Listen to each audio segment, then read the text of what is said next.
Heart to Heart with me, Shakti Sundari. My next guest is the amazing Destin Gerek, who's an expert on evolved masculinity. He's also been described as Tantra meets Tony Robbins. So welcome to you, Destin. Thank you, it's a really pleasure. So I've heard a lot about you, Destin. But I don't know anything about you, and all I've heard, I don't know what it is, but people have said that you are Tony Robbins meets Tantra. And I've heard that before too. So would you comment on that? Yeah, I mean, at Space, I've dived really deeply into both of those types of worlds. I've been on a path around sexuality, starting my own education, trainings, from an academic perspective, starting in my undergraduate college years 20 years ago. Very psychology, sociology, cultural anthropology based, and then from there started moving into the body. Aside from my bodywork training, and then went to the Institute for the Advanced Study of Human Sexuality to be California State Certified Sexological Bodyworker and get all that training and how our sexual experiences and traumas live on in our bodies, and that trauma is held in the musculature of the body, particularly around the pelvis, but it can be released. And learning different ways of doing that. But after some years, and somewhere around that time, I had my own spiritual awakening after first having a massive breakdown of my own around the time of the Iraq War starting in 2003. So what happened? I got very involved in political activism at that time in 2003-2004, and I experienced a lot of police brutality. And after my third arrest in a year, I had both my rotator cuffs torn and my cervical disc herniated by the San Francisco Sheriff's Department. I believe me, I have stories galore, and it led to a massive downward spiral in my own life. I lost all faith in humanity. I lost all faith in, I just thought the world's going to hell in a handbasket and we might as well just give up, it's done. And the world is falling to shit, nobody cares. And I think a lot of people are thinking that right now, actually. yeah, the thing is I don't feel that way anymore. So can I just go back to that? I want to hear the going to the pits of the shits first, though. Well, the beautiful thing is, it's kind of funny because following that experience, it was myself and 37 other people who had this particularly intense few days in jail being messed with experience, and we ended up in a class action lawsuit against the department. And during that time period, because those things drag out, I hit my rock bottom. I threw a backpack on my back, went hitchhiking through southern Mexico with like $200 to my name and spent 2.5 months down there. And I thought I'd hit rock bottom. No, I had further down to go. But the thing that happened at that bottom point is I gave up. I wouldn't have called it surrendering to the divine or anything at the time, because I didn't believe in such things at the time. I was totally no spiritual none at that time. Part of your life. And but the only thing I knew anymore was that I didn't know anything, and that's a very beautiful place. Instead of that rigid control, and honestly, before then, I thought I knew everything. Suddenly, and in that moment, the divine just flooded in. And I can point to a particular day in October 2000, I'm sorry, like somewhere around November 4th, 2004, when everything changed, a switch flipped. So as if every person I was meeting, every conversation that I was having was designed for this change to go within me. So what was going like this in this downward spiral since then has been like this. Now, it hasn't just been up. It hasn't been like, oh, everything's been perfect since then. Definitely not. I've had some major crashes in between, but if you follow that trajectory, it just keeps getting more and more. I don't know. Whereas following that path, over time I felt more and more disempowered. I feel more and more empowered now. One thing that's remained consistent is even through that time, there was always a sense that the world isn't the way that I know that it could be, and I feel such a strong sense of responsibility to do something about it. What's changed are my tactics. So what kind of man were you before, and what kind of man are you now? Yeah, well, honestly, at the time, I didn't even really identify with being a man. I had really negative connotations to the idea of what a man was. Wow. And from a relatively early age, I got confronted with the prevalence of sexual assault. And my high school sweetheart was raped on her 15th birthday just before she met me. I ended up being the first person she told. We ended up in a 3-year relationship. It was ever present.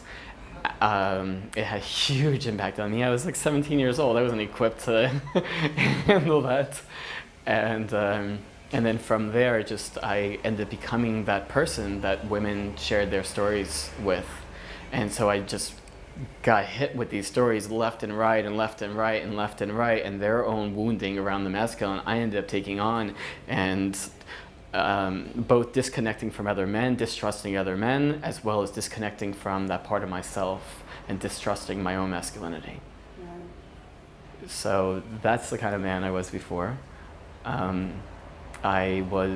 While I had these certain elements that I'm today still like really trying to ignite more in other men around be a fucking stand for something.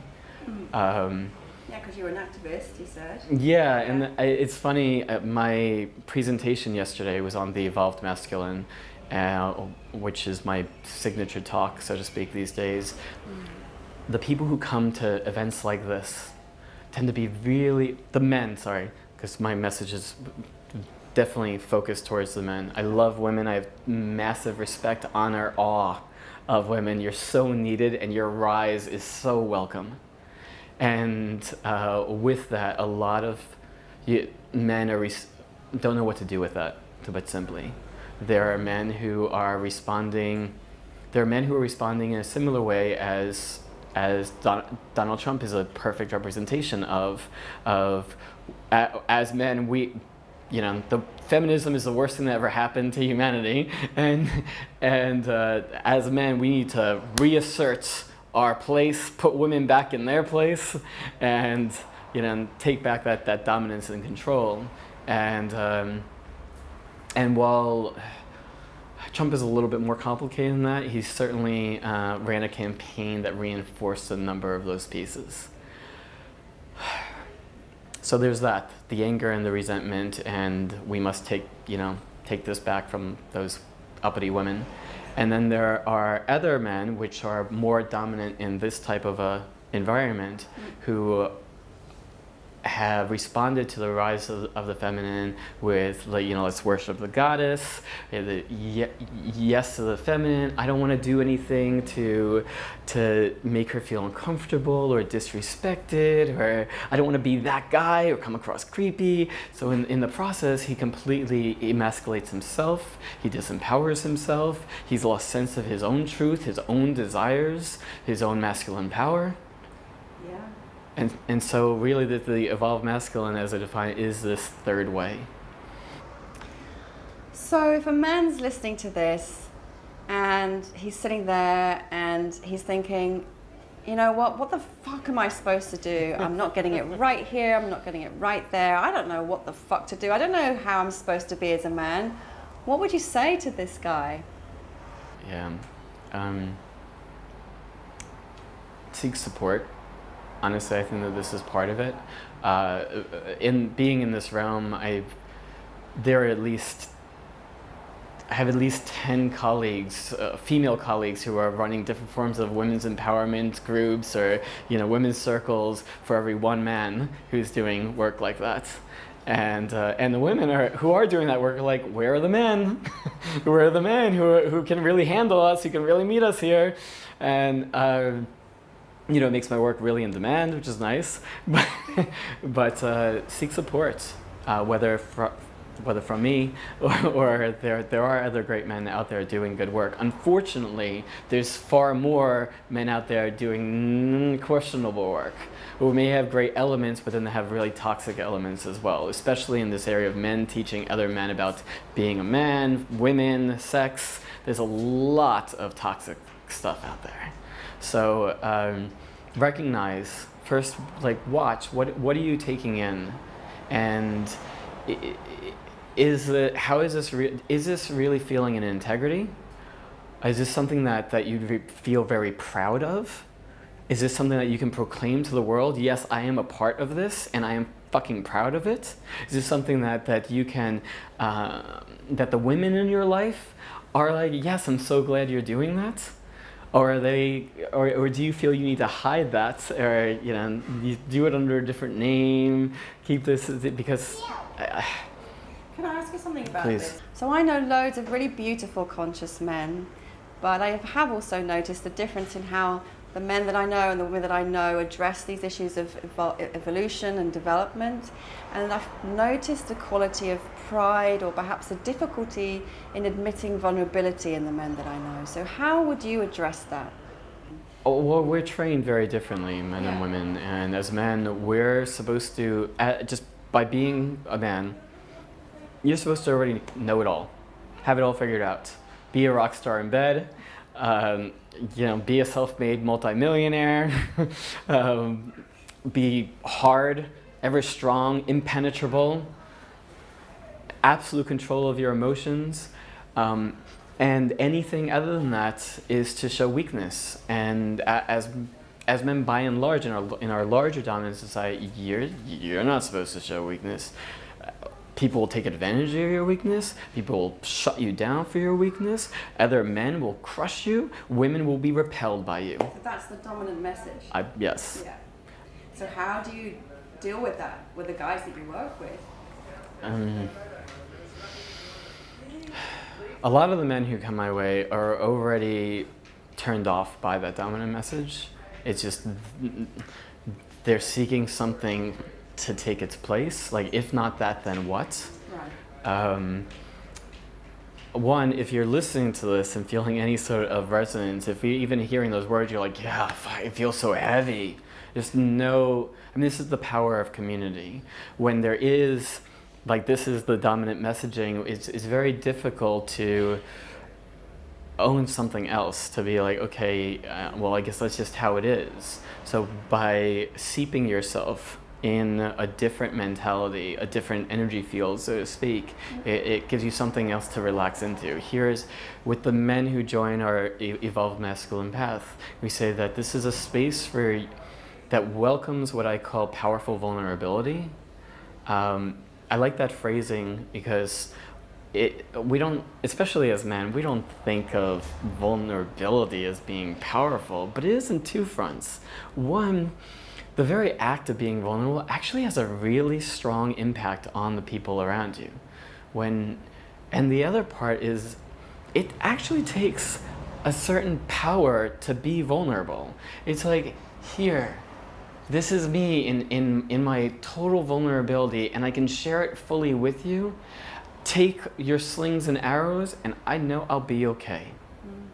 And that's powerful. So you've talked about powerful vulnerability, and you said there's another half to that. So what's the other half? Aside from the community really supporting and being a space for your powerful vulnerability, it's also a space or community to call you into your strength. Because we really need that as both. It's not, unfortunately, again, you see men who are good with vulnerability, but then they just collapse into that space. Right. And it's like, no. Yes, we want all of you.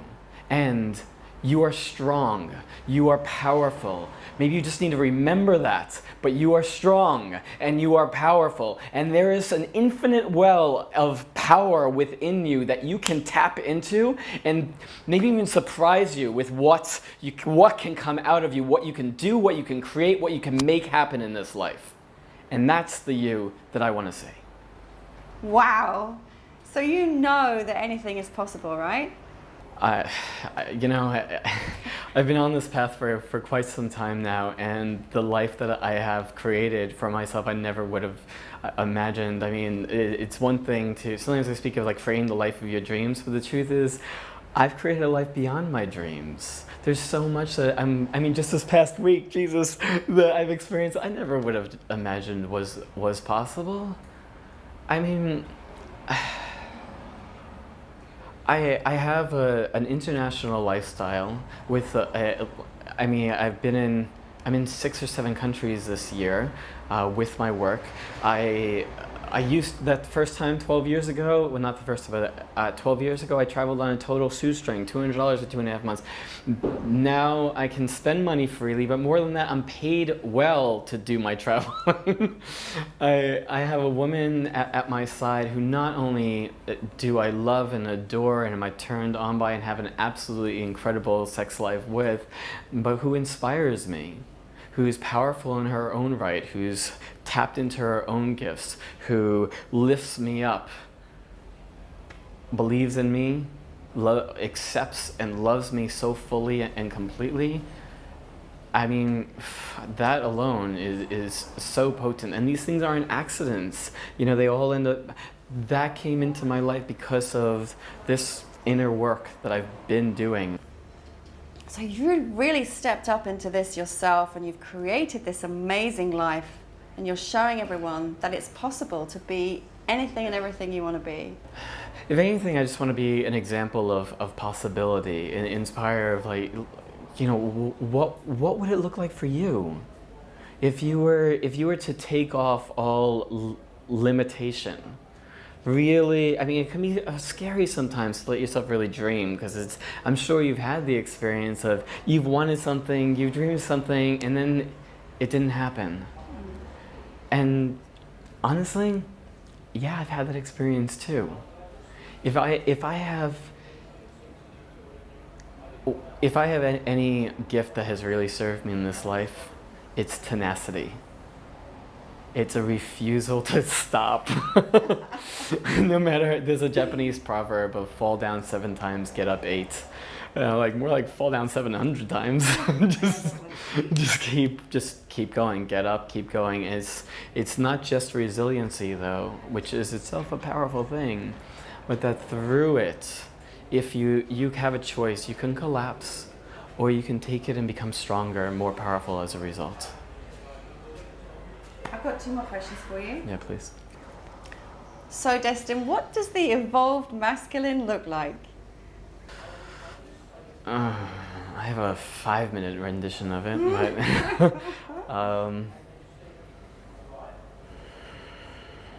Define this 3rd way. I'm going to run through this quickly. If you want the deeper version of it, contact me. Destin@evolvedmasculine.com. The evolved masculine is grounded. He knows who he is. He knows his principles and his values. He's a stand for those principles and values. He's able to walk this material plane without fear. It's all in himself. He's connected to his core of his masculinity, of the primal animalistic aspects of being a man, that energy and the power that exists within that. He is safe and secure in his being. Others feel safe and secure simply being in his presence. He owns himself as a sexual being. His sexuality is neither something that controls him, nor is it something that is repressed. Rather, it is something that is integrated into the whole of who he is, mind, body, and spirit. He owns and claims his power. He's not afraid of his power. He chooses to be powerful. Not the old paradigm, power over others, make other people feel small so he feels big, but rather that deep sense of power that's sourced from within, that actually inspires other people to be more powerful simply by him being in it. He's connected to his heart. He loves freely, purely, fiercely. He can pour forth love, but he also is open to receive love. He knows that he is deserving of love. He is love. He is fully expressed. He is clear. He is a man of integrity. He says what he does what he says. He lives an authentic life, knowing his desires, his fears, and boundaries, able to communicate and maintain those. He is a man with a cultivated, fierce intellect, as well as a developed intuition, that knowing without thought, the ability to find stillness of the mind. And a man connected to spirit, source, divinity, not relegated to any old dogmatic way of being that was passed down, but rather a unique relationship to the divine that is his and his alone. And from that, a strong sense of his spiritual, personal purpose. Why are you here? What are you doing with this life? What are you willing to live for? What are you willing to die for? That is the evolved masculine.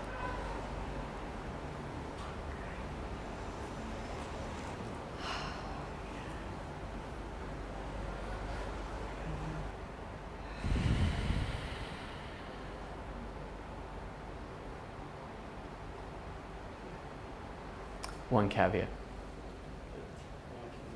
I am not the evolved masculine. At my best, I can step into all of these. I've been playing with all of these ideas for some time now, and because of that attention there, each of these have become more and more and more a part of me. So as any man who gave each of these attention, they will become more and more a part of him. But I am not the evolved masculine. It is more like a lighthouse, a north star, a guiding light that guides the direction that I walk. If I ever reached it, I'm not dreaming out far enough, or it's time to vision again. We as men today, we need not just examples of the masculinity gone wrong, not just of what not to do, but inspiring examples of what we are truly capable of being. I believe in the goodness of men, and that when we hold these types of visions and see what is possible, we will rise to the occasion. And ultimately, that depends on you. My call to the men in my life and the men that I work with is to become the role model that you wished that you had. We need it now more than ever.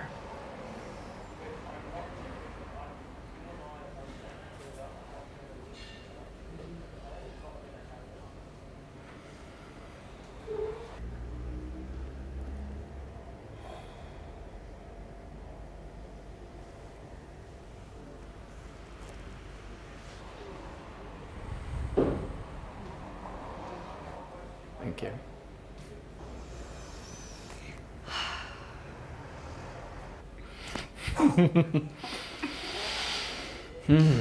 I feel the power of that.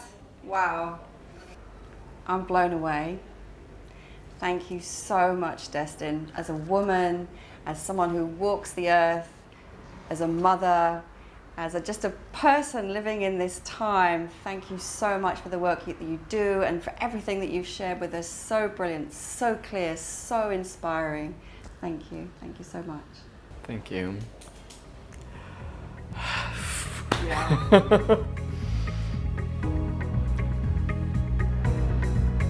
And thank you so much for watching. Join me again for the next Heart to Heart with me, Shakti Sundari.